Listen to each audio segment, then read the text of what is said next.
L'école Babacar Thior est située sur des terres salines.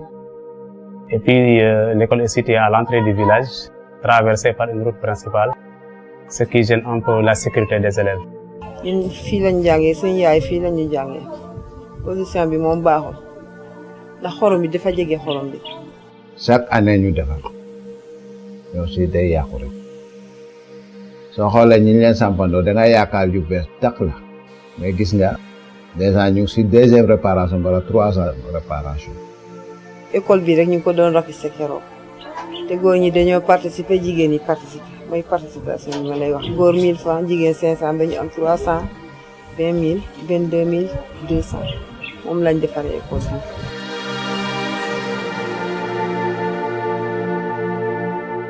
Vous voyez cette classe C1, C2. Pour ouvrir, voilà ce qu'on fait. Donc, je suis obligé de faire comme ça. Voilà. Et maintenant d'ouvrir la salle. Et je me demande, est-ce que ça vaut même pas ça vaut la peine? Parce que si vous voyez, l'état des fenêtres, les fenêtres ne se ferment pas.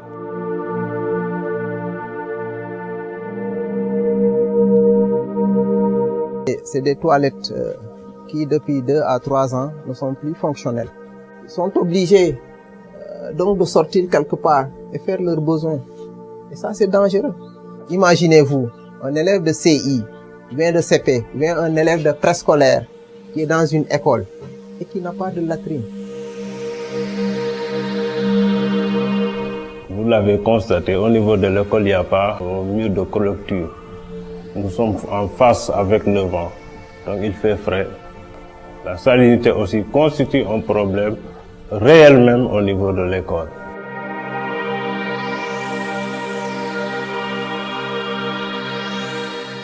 On a pris beaucoup de risques pour mettre les enfants dans les classes. Et nous savons que vraiment les classes sont vraiment dans un état très désastreux. École bi su dégradé woo d'une manière boo xam ne amatul stabilité conformewul ak jàng xale bi dafay ragal dugg ci classe bi parce que à tout moment mu ngi xalaat ne classe bi mun na daanu ci suñu kaw.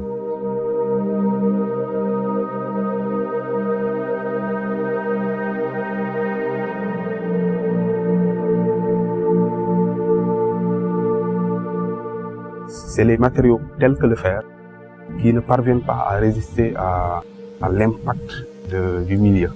On voit qu'il y a la corrosion et je pense que peut-être soit on peut changer les matériaux ou bien faire de telle sorte que ce fer-là soit protégé au préalable par des couches de protection.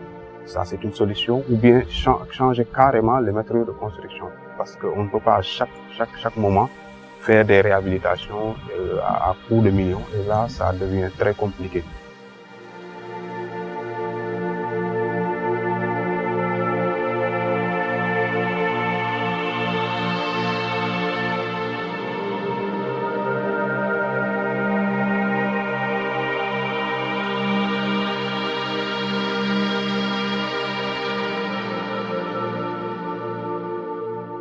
maa ngi tudd Mariama Ndiaye dëkk Maya Djir la laay jàngee mais bu ñu jàngi dañuy dox yoon bi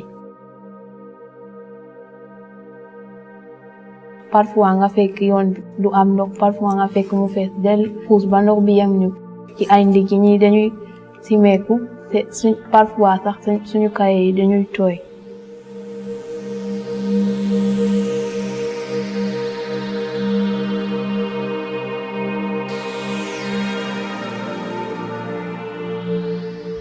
ale bu doy waar la ndaxte gis ngeen comme ni mu bindoo ñëw nañ dañoo fekk marée basse maanaam ndox mi dafa wàcc moo tax ñu am chance taxaw ci terre bi mais bu ñu tombé woon ak marée haute ndox mi daf ñu yem ci ndigg mbaa mu romb ko changement climatique jàpp nañu moom moo ñu yóbbee que géej gi di gën a avancé di gën a yéeg di yàq suñu dëkkuwaay yi di yàq suñu salle de classe yi sànq ci école ba lañ jógee gis ngeen image yu salle de classe yi ni ñu mel ni nga xamante ne noonu la xorom si di lekkee mur bi te loolu jàpp nañ ne ci effet yi changement climatique la bokk.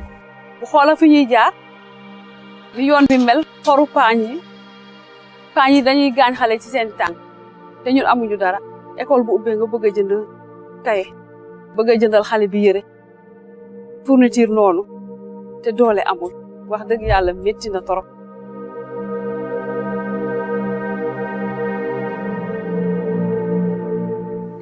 parfois sax bu ñu demee suñu tinee lu ñu sol dañuy tooy bu ñu demee ba egg fee dañu simeeku raxas dañuy tànk fii ndox yóbbaale ci ay guttu suñ demee ba jéggi ndox bi ñu simeeku raxas ay tànk solaat beneen tini doog a dem balaa ñuy dem sax mën naa am balaa ñuy yegg heure bi jot ñu dàq ñu dem dagg biye doog a dugg mais ci na de mais dañ jàng rek moo ko waral.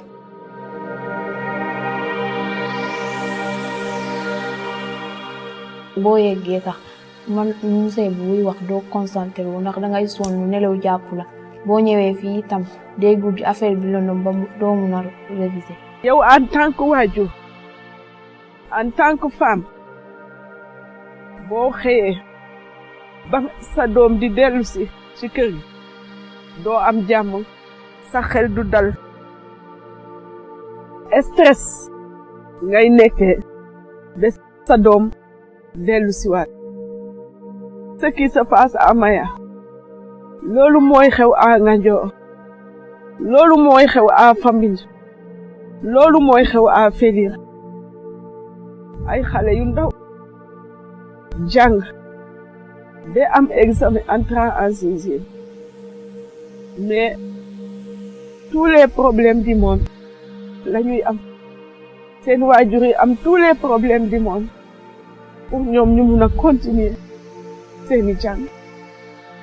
li may lancer partenaire bi de mooy mu gën ñoo jàppale rek yoon bi moom soxal nañu torop bëgg nañ yoon bi ñu liggéey ko defar ko pont commencé ko bii fii ba fële te xale yi wax dëgg yàlla affaire bi seen jafe-jafe wàññee ko ñu mën a jàng bu baax mën a concentré wu ci li ñuy jàng ndax problème mu njàng mi may soo ko gisee yëpp yoon bi la da ngay dem ba si diggante da ngay mujj découragé ba si da ngay mujj bàyyi jàng ndax coono bi dafa métti. at yi passé ñu defoon benn plaidoyer wax ci ba yàlla def ñu am ci benn prochon bu ndaw bi ak pont bu ndaw bi nga xamante ne fi gën a dangereux nga xamante ne xale bu géej gi feesee xale mun na fee lab ñu defal ko benn pont bu ndaw bii nii mais mu des lu bëri ndaxte boo jógee fële di yéeg di nga dox plus de 60 mètres pour nga jot pont bi boo jégee pont bi aussi di nga dox plus de 100 mètres pour jeexal fi nga xamante ne moom mooy am ndox mi.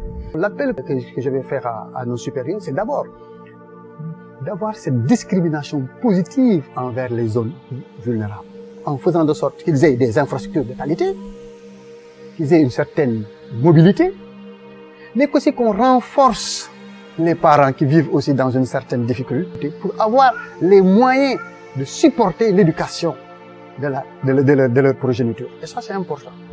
L'autre appel, ce sont les partenaires. Les partenaires, on les remercie d'abord. Surtout le cadre. Ils nous accompagnent dans les constructions de classes. Ils nous accompagnent dans la réfection des toilettes. Ils nous accompagnent dans la mise en place d'éduction d'eau. Ils nous accompagnent aussi dans l'amélioration de l'environnement scolaire. Nous ne le remercions pas assez. Mais par ricochet, faire un appel à tout autre partenaire. Au-delà de plaidoyer, c'est une prière que je fais à tout partenaire. Ayant cette volonté, ayant cet humanisme de venir accompagner CAD Action Aid dans la mise en place d'infrastructures de qualité dans ces zones insulaires. Les enfants en ont besoin. Nous avons besoin, c'est notre avenir. Nous avons le droit, le devoir au moins, du moins, de les protéger.